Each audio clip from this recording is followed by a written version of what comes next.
അമ്പലവയൽ പ്രാദേശിക കാർഷിക ഗവേഷണ കേന്ദ്രത്തിൽ പൂപ്പൊലി 2025 പുരോഗമിക്കുകയാണ്. വർണ്ണക്കാഴ്ചകളും പൂക്കളും അതിമനോഹരമായ കാഴ്ചകളുമായിട്ട് പൂപ്പൊലി ഇങ്ങനെ തുടർന്നുകൊണ്ടേയിരിക്കുകയാണ്. ഈ വർഷത്തെ പൂപ്പൊലിയിൽ വളരെ വ്യത്യസ്തമായ പൂക്കളും കാര്യങ്ങളുമൊക്കെ ഇവിടെ RARS ഒരുക്കിയിട്ടുണ്ട്. അപ്പോൾ ആ കാര്യങ്ങളും വിശേഷങ്ങളും ഒക്കെയാണ് ഇന്നത്തെ പൂപ്പൊലി സ്പെഷ്യൽ പാടവും പറമ്പും എപ്പിസോഡിലൂടെ പ്രേക്ഷകർക്കായിട്ട് പരിചയപ്പെടുത്തുന്നത്. അപ്പോൾ കാഴ്ചകളിലേക്ക് പോകാം.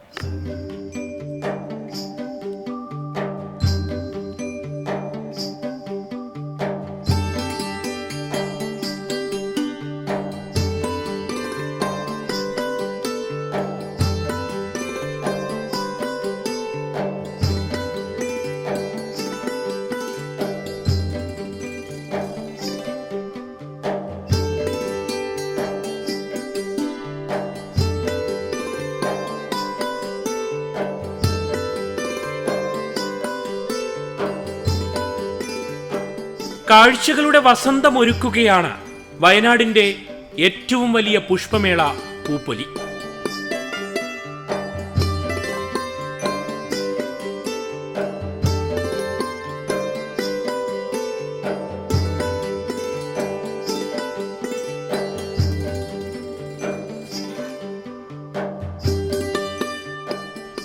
അക്ഷരാർത്ഥത്തിൽ കാഴ്ചകളുടെ വസന്തമൊരുക്കുകയാണ് വയനാടിന്റെ ഏറ്റവും വലിയ പുഷ്പമേള പൂപ്പൊലി. അക്ഷരാർത്ഥത്തിൽ വയനാട്ടിൽ പൂക്കളുടെ ഉത്സവം തീർക്കുകയാണ് പൂപ്പൊലി.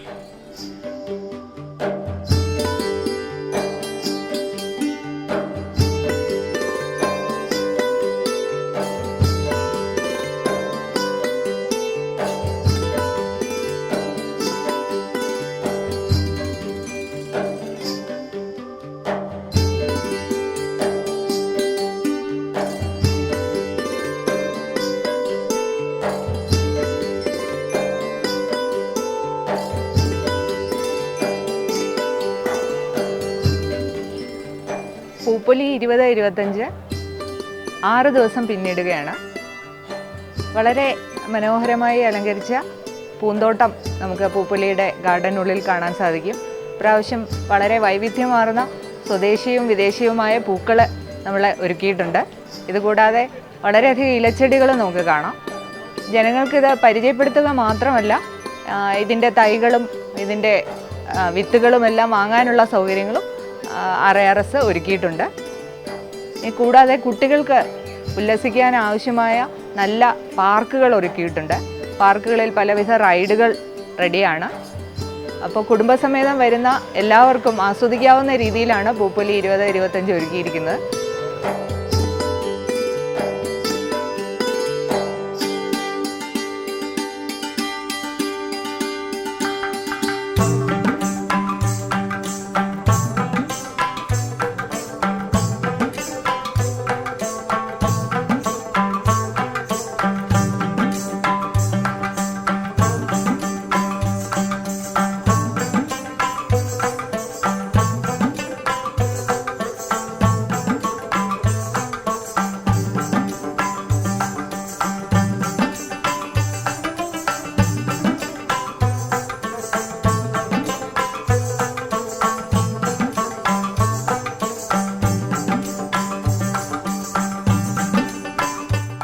കാർഷിക സർവകലാശാല നേതൃത്വത്തിൽ അമ്പലവയലിൽ ഒരുക്കിയിരിക്കുന്ന പുഷ്പോത്സവം ആരുടെയും മനം മയക്കും.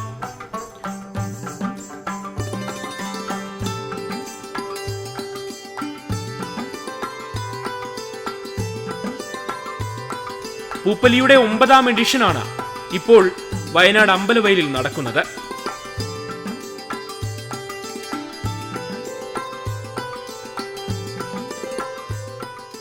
ഇതുകൂടാതെ പല നിർമ്മിതികൾ ചെയ്തിട്ടുണ്ട്, മോഡലുകൾ ചെയ്തിട്ടുണ്ട്. പ്രധാനമായൊരു ഫ്ലോറൽ ക്ലോക്കാണ് ഇപ്രാവശ്യത്തെ ഒരു ആകർഷണം. നമ്മുടെ തന്നെ തൊഴിലാളി സുഹൃത്തുക്കൾ, കലാകാരന്മാരായ വളരെയധികം ആൾക്കാർ RARSലുണ്ട്. അവരെല്ലാവരും കൂടി ചേർന്നിട്ടാണ് ഇതെല്ലാം ഒരുക്കിയിരിക്കുന്നത്.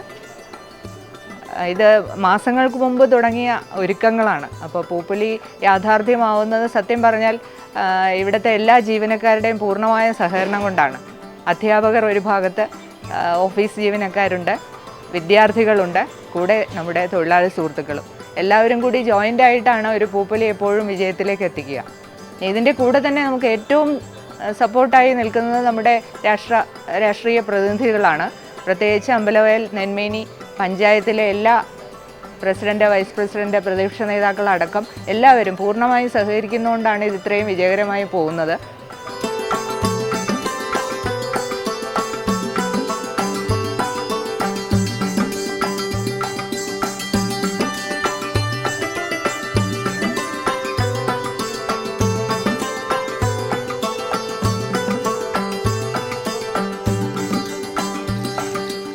ഇതുകൂടാതെ ഇതിൻ്റെ രക്ഷാധികാരിയായി നമ്മുടെ MLA ഉണ്ട്, മറ്റ് മന്ത്രിമാരും ബഹുമാനത്തോടെ പറയാം.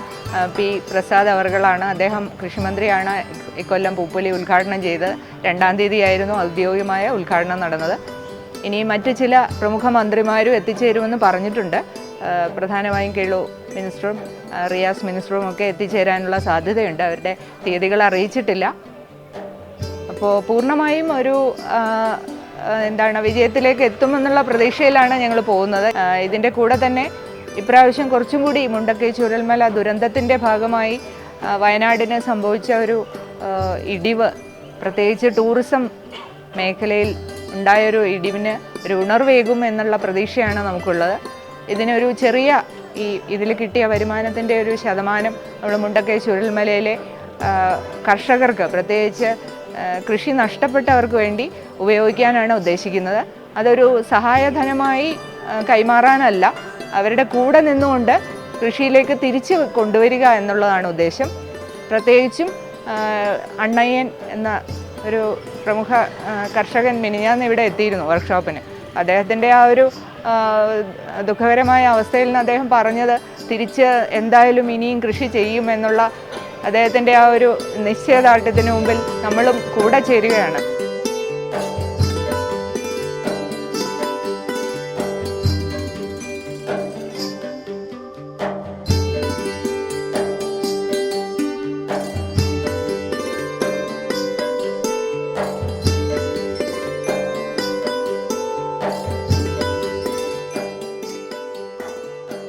ചെറിയ വീട്ടുമുറ്റങ്ങളിലെ തോട്ടങ്ങൾ ഉണ്ടാക്കാനും അതിനാവശ്യമായ തൈകളും വളങ്ങളും കീടനാശിനികളും ജൈവ കീടനാശിനികളെല്ലാം കൊടുക്കാനാണ് ഉദ്ദേശിക്കുന്നത്. ആ രീതിയിലാണ് നമ്മൾ മുണ്ടക്കൈ ചൂരൽമല നിവാസികളെ ഒരു പുനരുജ്ജീവനത്തിൻ്റെ ഭാഗമായി മുന്നോട്ട് കൊണ്ടുവരാൻ ഉദ്ദേശിക്കുന്നത്.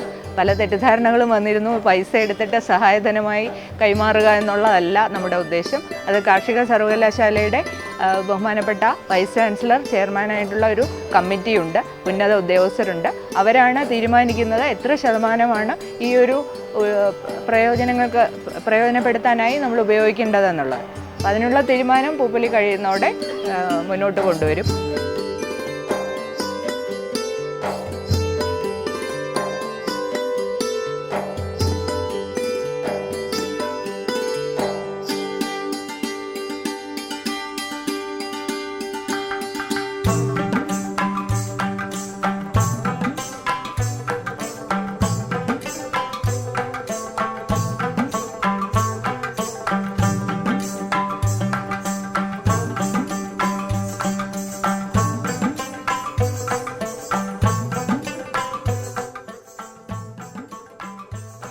ഇതുകൂടാതെ പല വർക്ക്ഷോപ്പുകളാണ് ഇപ്രാവശ്യം നമ്മൾ നടത്തുന്നത്.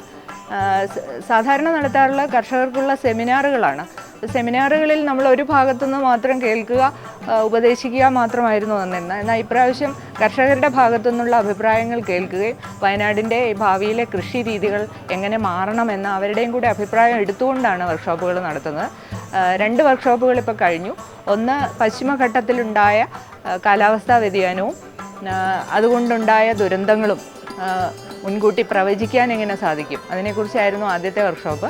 രണ്ടാമത്തെ ആണെങ്കിൽ ഇന്നലെ ആയിരുന്നു. അത് പശ്ചിമഘട്ടത്തിലെ കൃഷി രീതികൾ ഇനി എങ്ങനെ മാറണം, ഈ പറഞ്ഞ ദുരന്തങ്ങൾ നമ്മൾ മുൻകൂട്ടി അറിയാനും അതിനനുസരിച്ച് കൃഷി കൂടുതൽ നാശനഷ്ടങ്ങൾ ഒഴിവാക്കാനും എങ്ങനെയാവണം. അതായത് വളരെ ആഴത്തിലുള്ള വേരോടുന്ന വൃക്ഷലതാദികളും അല്ലെങ്കിൽ മറ്റ് വിളകളുമായിരിക്കണം ഇനി വയനാടിന് വേണ്ടത് എന്നുള്ള ഒരു തീരുമാനമാണ് ഇന്നലെ എടുത്തത്. ഇനി വരാൻ പോകുന്നത് മൃഗസംരക്ഷണത്തിൽ വയനാടിന് ഇനി എന്തൊക്കെ മുന്നോട്ട് വയ്ക്കാനുണ്ട്, അതാണ് ഇനി വരുന്ന ദിവസങ്ങളിലെ ഒരു വർക്ക്ഷോപ്പ്. രണ്ടാമത്തേത് കാപ്പിക്ക് വേണ്ടിയിട്ടാണ്. അതായത് വയനാടൻ കാപ്പി ബ്രാൻഡ് ചെയ്ത് കൊടുക്കേണ്ട ഒരു അത്യാവശ്യമായ ഒരു അവസ്ഥയിലാണ് നമ്മൾ നിൽക്കുന്നത്. അതിന് ആവശ്യത്തിന് വില കിട്ടുന്നില്ല. വില കിട്ടുന്ന സമയത്ത് തന്നെ കർഷകർക്ക് അത് യഥാസമയം പറിക്കുകയും അത് പ്രോസസ്സ് ചെയ്യുകയും ബഹുമാനപ്പെട്ട കൃഷിമന്ത്രി പറഞ്ഞതുപോലെ ഒരു സെക്കൻഡറി അഗ്രികൾച്ചറാണ് ഇനി നമ്മൾ കൂടുതൽ പ്രാധാന്യം കൊടുക്കേണ്ടത്. അപ്പോൾ ആ രീതിയിൽ ബ്രാൻഡ് ചെയ്ത് വയനാടൻ കാപ്പി കൊടുക്കുന്ന എന്തൊക്കെയാണ് നമുക്ക് ചെയ്യാവുന്നത്, അതിൻ്റെ സാധ്യതകളെക്കുറിച്ചാണ് ഒരു വർക്ക്ഷോപ്പ്.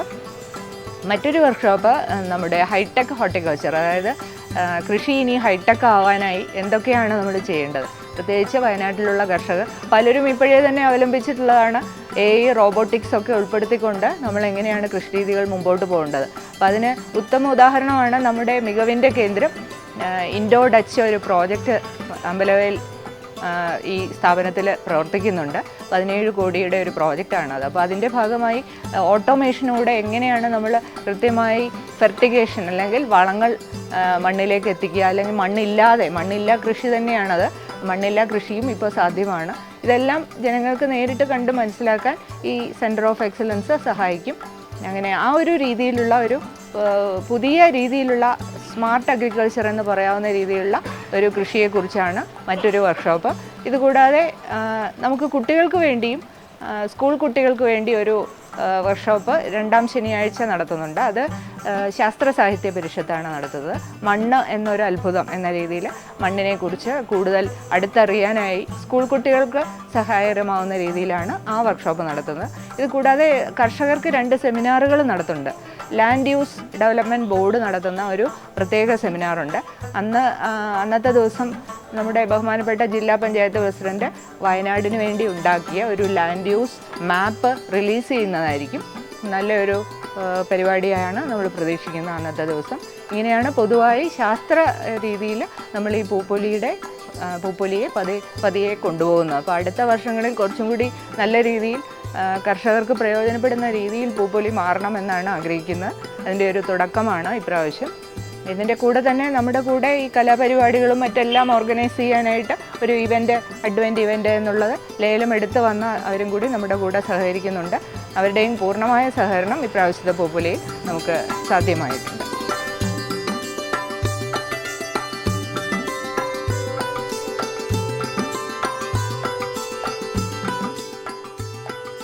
ഇന്ത്യയിലും വിദേശത്തുമൊക്കെ കാണാറുള്ള വ്യത്യസ്ത ഇനത്തിലുള്ള പൂക്കൾ നമുക്കിവിടെ കാണാം. പൂപ്പൊലി നഗരിയിൽ പ്രവേശിക്കുമ്പോൾ തുടങ്ങുന്നു പൂക്കളുടെ വർണ്ണവിസ്മയം.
പൂപ്പൊലി പുഷ്പമേളയുടെ വിശേഷങ്ങളും കാഴ്ചകളുമായിരുന്നു ഇന്ന് നമ്മൾ പാടവും പറമ്പും എപ്പിസോഡിലൂടെ പ്രേക്ഷകർക്കായിട്ട് പങ്കുവച്ചത്.